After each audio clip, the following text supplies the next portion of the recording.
Welcome to the Underdog Sniper Podcast. I'm your host, MGCovers. This is episode 66. We're a day late on the podcast. I was busy traveling, still kind of in a mini vacation. I'll be back home in Punta Cana tomorrow, so excited about that. But had a lot of fun. I'm in this a town. It's in between Santo Domingo, which is the capital of the Dominican, and Punta Cana. It's Juandulio, San Pedro area. Couple golf courses here that I'm going to play, one later today and then another one tomorrow. But very, very small, quaint vacation town. I tried to record a podcast where we could get an ocean view. Logistics, it just didn't work. Happy to be here. A ton to talk about. We're going to talk about primarily this Major League Baseball totals model, kind of review some of the mistakes I made previously with that model, and talk about the direction we're going to go in the second half of Major League Baseball season, basically at the All-Star break now. And then, of course, we're going to talk a little bit about college football. Believe it or not, we're only 5 weeks away. I think it might even be 4 weeks away from the start of college football season. I think the first games are the third, where they have like 5 or 6 games. And then, of course, the normal week one season will be August the 30th. So excited about that as well. And we'll talk about that here later in the podcast. So let's dive in and talk about this totals model. First thing I'm going to pull up is the tracker for this. Now, we started tracking this on 6/24. The reason you see 6/24 there is that's when we actually changed the model. And I do want to make this point clear. And again, part of my platform, what I teach, also have a service that you can subscribe to. But really, my big focus is education. And so one of the things I've learned in this, changing this model, we had 200 plus wagers with the old model, and it basically wasn't profitable.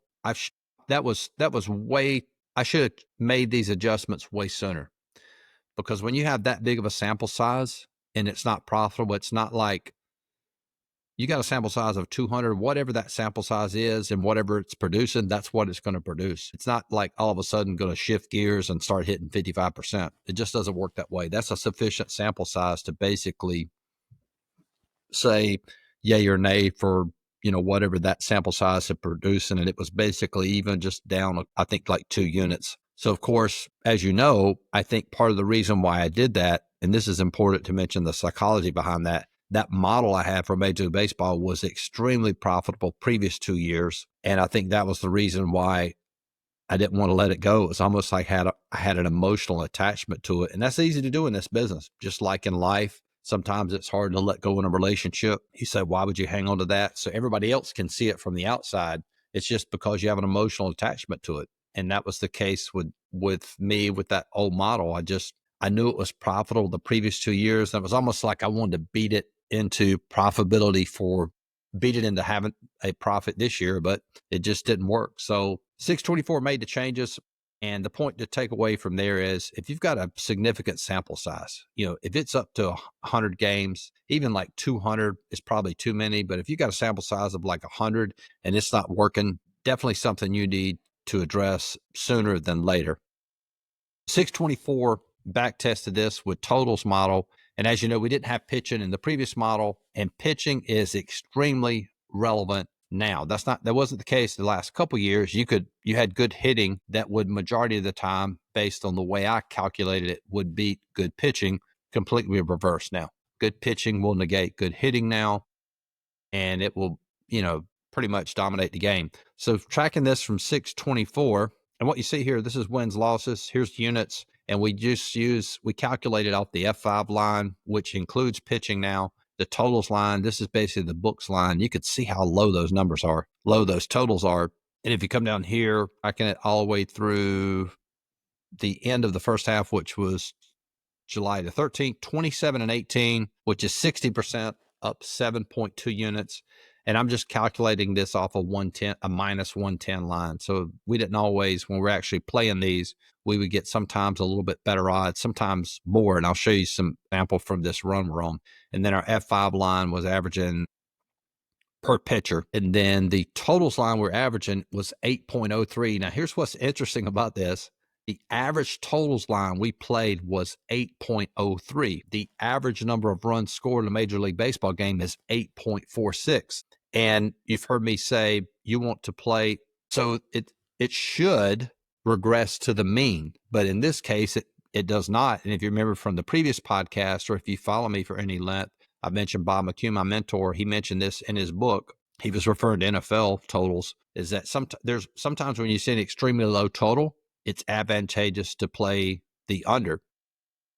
And same with the over. If you see an extremely high total, sometimes it's advantageous to play the over. And the logic behind that was once the books realize, hey, this match or this game is probably going under, they'll make an extremely low under, not because they know that, but because they want to get sufficient money on the over not to create a liability. Because they know people are going to play the under.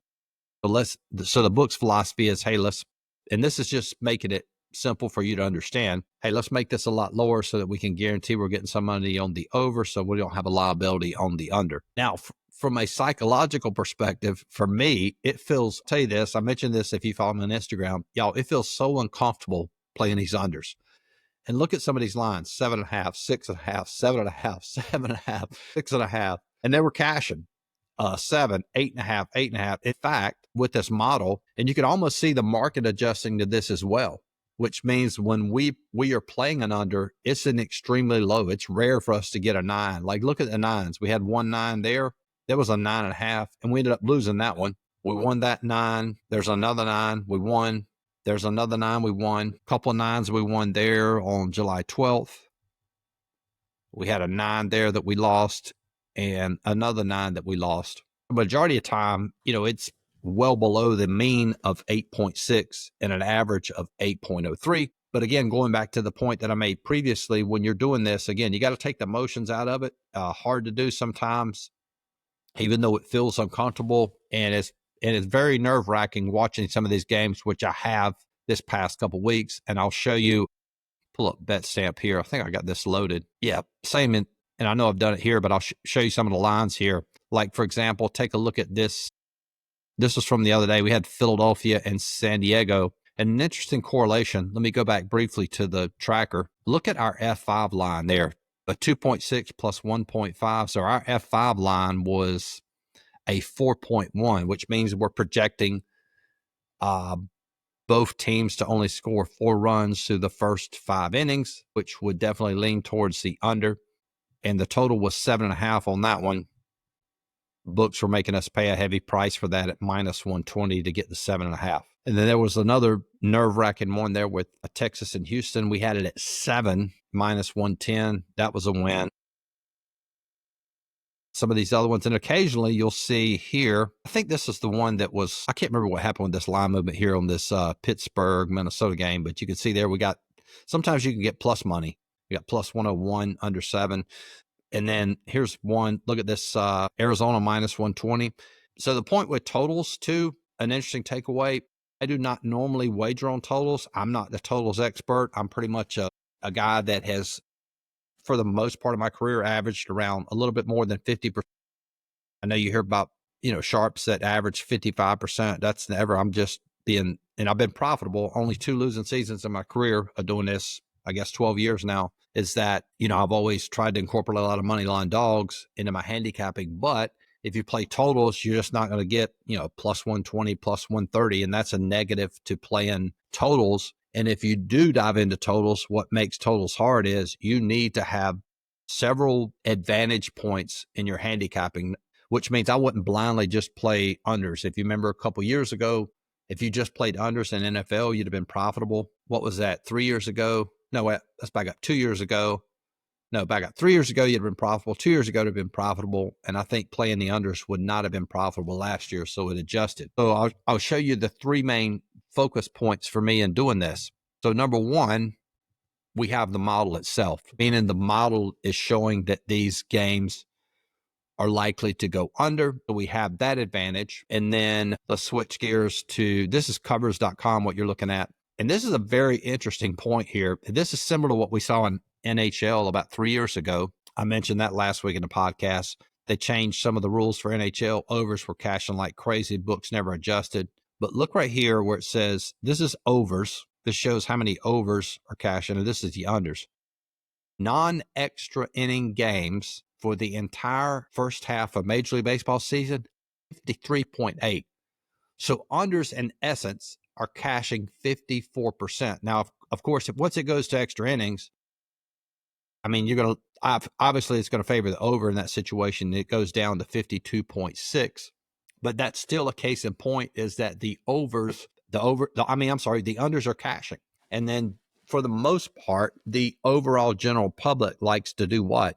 Most of you that are educated, and I'm assuming you are if you're listening to this podcast, the general public and the square play is to play favorites and overs. And so, fading that and playing the unders, you get a lot more value. So basically the three things that we're looking at is the general public likes to play overs. So we're getting a little bit of value there by playing the under, fading the public. We have the model working to our advantage, and we have a statistical property working to our advantage as well. And a statistical property, if you're new, that basically means, that's a term I came up with. You won't hear that in the sports betting community. It basically means it's a fact about that sport. So right now, the fact about Major League Baseball is that unders are cashing roughly 54% of the time. So my game plan for the second half, I'm not messing with sides here much, is we're pretty much going to run this totals model, and hopefully this can get us, we're in a slight hole with Major League Baseball. Hopefully we can get out of it and make this thing profitable, because right now it looks good, 27 and 18, 7.2%. And this is similar to what we saw with that NHL model that we ran for totals. I realized overs were cashing. NHL ran the model, and that model hit, man, it hit right at 60% from basically the second half to the end of the season. So hopefully we'll have that same amount of success with totals as well. And one thing I want to mention too, a quick plug for the business. If you want access to this model, I didn't normally do this. This was something I knew that I did this year. When I changed this model back on 6/24, there's 6 coaching posts on the website. If you're a client, you get access to all this. I show you exactly how I create the model, what stats I'm using, how to calculate it, how to load stats into Google Sheets. I mean, you get like everything. And I don't normally do this for a model, but you get access to this entire model. And it's a very, it has a ton of educational value, because you'll see how I build models. My models are relatively simple. We find 1 or 2 stats that correlate to winning, and then we're able to transition that into creating a line. And so if you look right here, how I calculate this. So if the F5 line is 3.99 for both teams, then it would be a play. So if one team is 4.0 and the other team is 3.7, that would be a no play. So anytime it's like here, 2.8, it's a play for the under.